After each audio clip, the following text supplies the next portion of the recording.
हरे भरे घाटियों के बीच नीले नदियों से घिरा सुनपुर का राज्य बसा था। यह धरती धन्य थी। भरे हुए अनाज के भंडार फूट रहे थे। बच्चों की हंसी गलियों में गूंजती थी। राजा वीरेंद्र का राज एक सुनहरा युग कहा जाता था। दूर देशों के व्यापारी सुनपुर की समृद्धि के बारे में फुसफुसाते थे। वे शानदार महलों और चहल पहल वाले बाजारों को देखकर दंग रह जाते थे। सुनपुर के कारीगर अपनी उत्तम कारीगरी के लिए प्रसिद्ध थे। रेशम, सोने और कीमती पत्थरों से जादू बुनते थे। सुनपुर की सुंदरता की कहानियां दूर दूर तक पहुंचती थीं। कलाकारों, विद्वानों और यात्रियों को अपनी भव्यता देखने के लिए आकर्षित करती थी। यह राज्य आशा और सद्भाव का प्रतीक था, अपने शासक की बुद्धिमत्ता और अपनी प्रजा के उत्साह का प्रमाण। उन्हें क्या पता था कि यह सुखद जीवन चकनाचूर होने वाला है। ऐसा लगता था कि प्रकृति भी सुनपुर पर मेहरबान थी। उसे हल्की बारिश और गर्म धूप का आशीर्वाद दे रही थी। हवा में अनदेखे पक्षियों के गीत गूंजते थे और विदेशी फूलों की मीठी खुशबू हवा में तैरती थी। सुनपुर वास्तव में पूर्व का एक हीरा था। राजा वीरेंद्र अपनी बुद्धिमत्ता, साहस और न्याय के लिए पूरे देश में जाने जाते थे। उनका हृदय उनके राज्य जितना विशाल था, अपनी प्रजा के लिए प्रेम से भरा हुआ।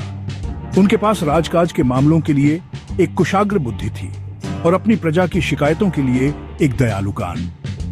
रानी पद्मावती अपनी कृपा और दयालुता के लिए जानी जाती थी। एक साथ वे 3 बच्चों के माता पिता थे।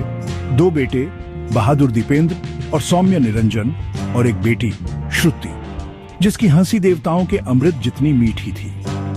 युद्ध की कलाओं में प्रशिक्षित राजकुमार दीपेंद्र एक कुशल तलवारबाज और रणनीतिकार थे। उनके छोटे भाई निरंजन को अपने पिता से ज्ञान का प्यार विरासत में मिला था और उन्होंने शाही पुस्तकालय में घंटों प्राचीन शास्त्रों और ग्रंथों पर अध्ययन किया। राजकुमारी श्रुति के पास दया से भरा दिल था और उन्होंने अपना जीवन कम भाग्यशाली लोगों की मदद करने के लिए समर्पित कर दिया। सुनपुर के लोग अपने शाही परिवार का सम्मान करते थे। उन्होंने उनमें अपनी आशाओं और आकांक्षाओं का रूप देखा। राजा और रानी अपने बच्चों के साथ सुनपुर का दिल और आत्मा थे। उनकी उपस्थिति राज्य में खुशी और सुरक्षा लाती थी। हवा उत्साह से भर गई। आज रात वार्षिक फसल उत्सव का भव्य उत्सव था। सुनपुर की सड़कें रंगों के मेले में डूबी हुई थी। रंग बिरंगे बैनरों और सुगंधित फूलों की मालाओं से सजी शहर संगीत, नृत्य और हंसी से जीवंत था। उत्सव का केंद्र शाही आंगन था। जैसे ही चांद ने उत्सव पर अपनी चांदनी बिखेरी, राजा और उनके परिवार ने अपनी उपस्थिति से अपने लोगों पर कृपा की।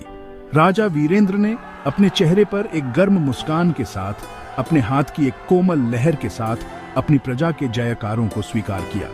रात अभी नई थी और जश्न अभी खत्म नहीं हुआ था। नर्तक, जिनके शरीर झिलमिलाते रत्नों से सजे थे, ढोल और बांसुरी की लयबद्ध ताल पर इठलाते हुए चलते थे। बाजीगरों ने लुभावने करतब दिखाए। उनके लचीले शरीर हवा में मुड़ते और घूमते रहे। कथाकारों ने बहादुरी, प्रेम और रोमांच की कहानियों से युवा और बूढ़े सभी को मंत्रमुग्ध कर दिया। जैसे जैसे रात बढ़ती गई, स्वादिष्ट भोजन की सुगंध हवा में भर गई। स्वाद कलियों को ललचा रही थी और सभी को दावत में शामिल होने के लिए आमंत्रित कर रही थी। मेजें व्यंजनों के भार तले कराह रही थी। आनंदमय उत्सव जारी रहा। हर पल सुनपुर में राज्य करने वाली समृद्धि और खुशी का प्रमाण था।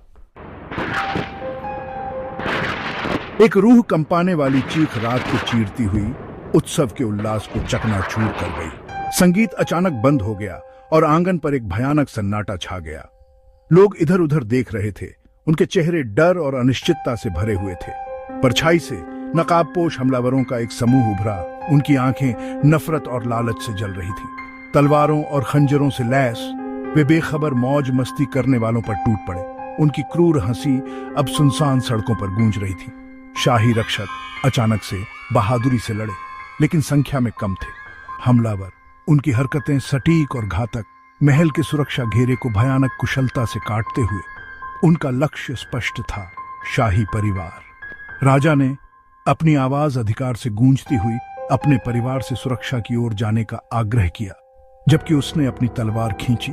अपने राज्य की रक्षा के लिए अपनी आखिरी सांस तक लड़ने के लिए तैयार था। रानी ने उसका चेहरा आतंक से पीला पड़ गया। अपने बच्चों को पास पकड़ लिया। उनकी आंखें डर से चौड़ी हो गईं। सुखद रात अकल्पनीय आतंक के दृश्य में बदल गई थी।